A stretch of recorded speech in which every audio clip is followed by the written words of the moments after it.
یا ایھا الانسان، اے انسان، انک راجع الی ربک قدحا فملاقیہ۔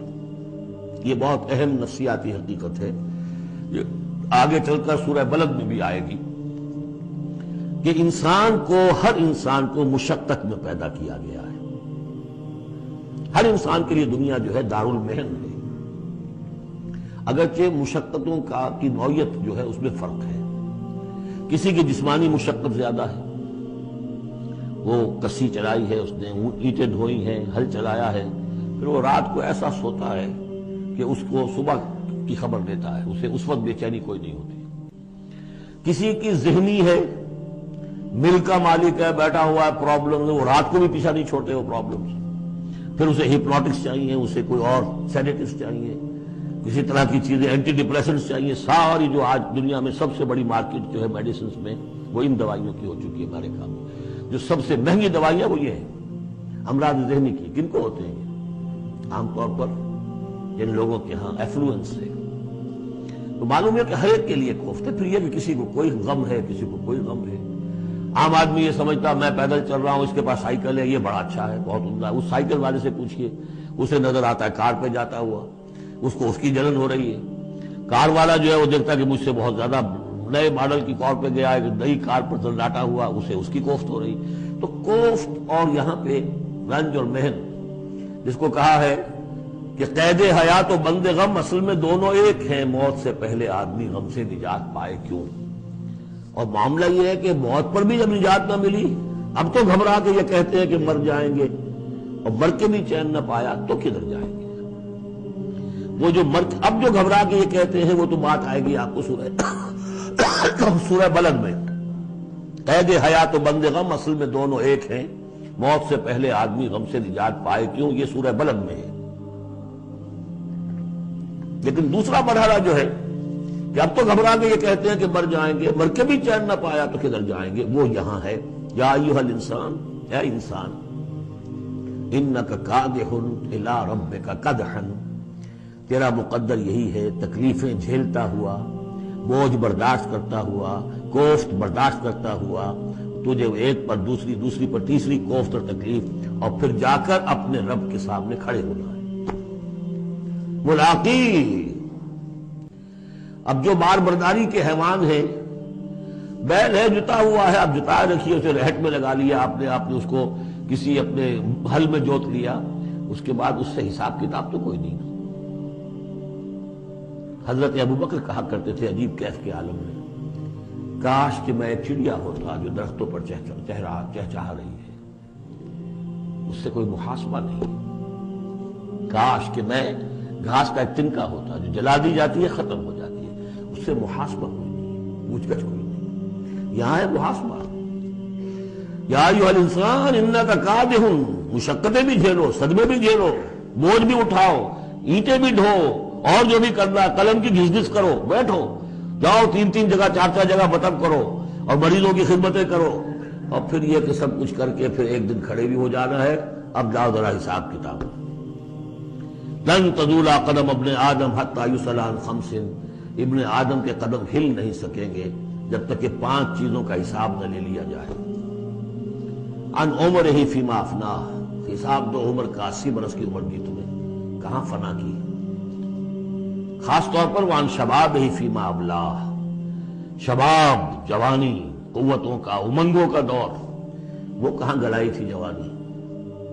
وان مال ہی من این اکتسبہ وفیما انفقہ، مال کا حساب دو، کہاں سے کمایا تھا، حلال سے کہ حرام سے، اور کہاں خرچ کیا تھا، عیاشیوں میں، عللوں تللوں میں، یا ادائے حقوق میں۔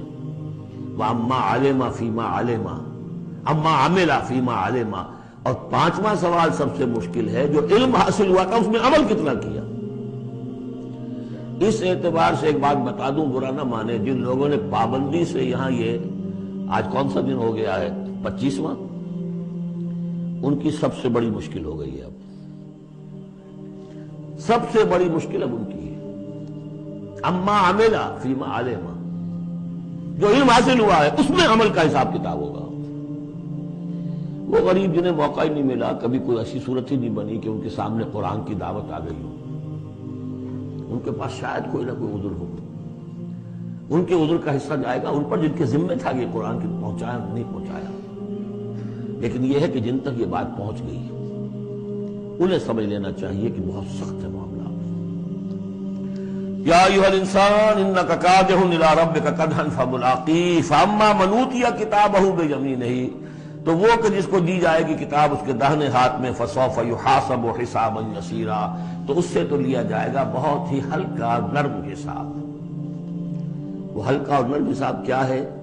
بخاری اور مسلم دونوں میں حضرت عائشہ سے روایت موجود ہے رضی اللہ تعالی عنہا، ینظر فی کتابہ ویتجاوز عن سیئاتہ وَأَمَّا مَن نُوقِشَ فِي الْحِسَابِ فَقَدْ هَلَكَ. یعنی حساب یسیریہ کی کتاب نہ اس کا دیکھ لیا جائے گا بس ایک نظر سے اور اس کی خطاؤں کو بخش دیا جائے گا. لیکن جس سے مناقشہ ہو گیا، جرا ہو گئی، وہ ہلاک ہو جائے گا. حساب یسیر یہ ہے، کوئی مناقشہ نہیں، کوئی جرا نہیں. اللہ تعالیٰ ان سے نرم معاملہ کرے گا.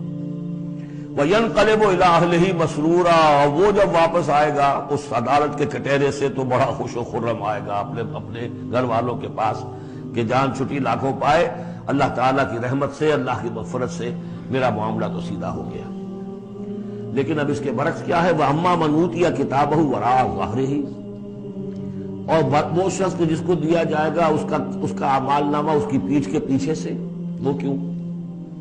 دینا تو ہے بائیں ہاتھ میں، وہ بائیں ہاتھ پیچھے کر لے گا، میں لینا نہیں چاہتا تو وہاں پکڑا دیں گے. یہاں حاضر ہے وراء ظہرہ فسوف یدعو ثبورا، اب وہ موت طلب کرے گا، کسی طرح موت آ جائے، میں ختم ہو جاؤں، میں معدوم ہو جاؤں، میرا وجود نہ رہے.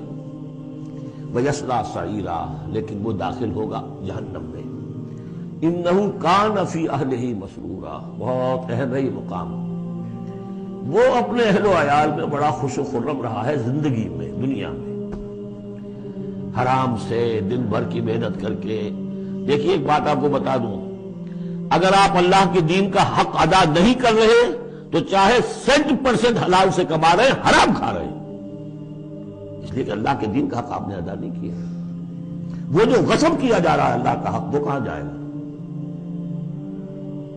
جب تک کہ آپ وہ حق ادا نہ کریں جو دین کا ہے.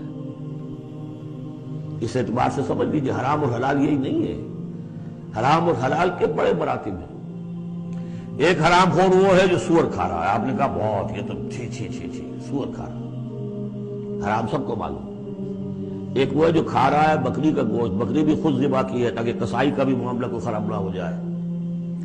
لیکن یہ کہ وہ بکری خریدی ہے کسی کی جیب کاٹ کے، تو کیا کھا رہا ہے؟ حلال کے حرام. اس کو بڑھاتے جائیے. باطل کے غلبے کے تحت سانس لینا بھی حرام ہے. یہ ریکنسائلڈ،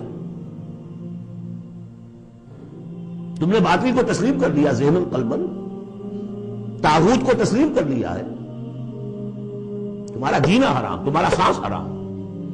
الا یہ کہ تن من دھن، اپنی صلاحیتوں کا صرف منیمم رکھا جائے اپنے لیے اور میکسیمم جو ہے خرچ کر دیا جائے اس نظام کو بدلنے کے لیے، وہ اس کا کفارہ ہو جائے. ورنہ یہ کہ وہ آپ ناپ تول کر کے تو حلال کھا رہے ہیں، لیکن جس نظام باطل کی آپ چاکری کر رہے ہیں، جس کی ملازمت کر رہے ہیں، جسے سپورٹ کر رہے ہیں، بڑی تنخواہ ملی ہے، ورلڈ بینک کی کسی برانچ میں جو ہے مینیجر لگ گئے ہیں، کس نظام کو آپ چلا رہے ہیں؟ بہرحال وہ بات لمبی ہو جائے گی. لیکن وہ دنیا میں خوش و خرم تھا، اچھا کھلا رہا تھا، دودھ ملائی ربڑی اپنے بچوں کو، ہر وقت آ رہا ہے تو نئی چیزیں لے کر آ رہا ہے، ولایت سے آ رہا ہے تو ایک ایک بچے کو بلا کر تمہارے لیے یہ لایا ہوں، تمہارے لیے یہ لایا ہوں.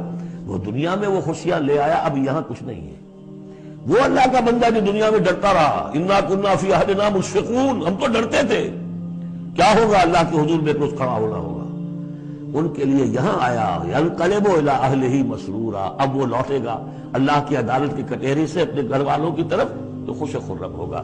اور یہ جو ہے یہ دنیا میں خوش و خرم رہا تھا اپنے اہل و عیال میں. انہ کان فی اہلہ مسرورا انہ ظن ان لن یحور، اس کو گمان یہ ہو گیا تھا کہ لوٹ کر آنا نہیں ہے، ہمارے پاس آنا نہیں. بلا، کیوں نہیں؟ ان ربہ کان بہ بصیرا، یقیناً اس کا رب تو اسے دیکھ رہا تھا، ہر آن دیکھ رہا تھا، اس کی نگاہ میں تھا.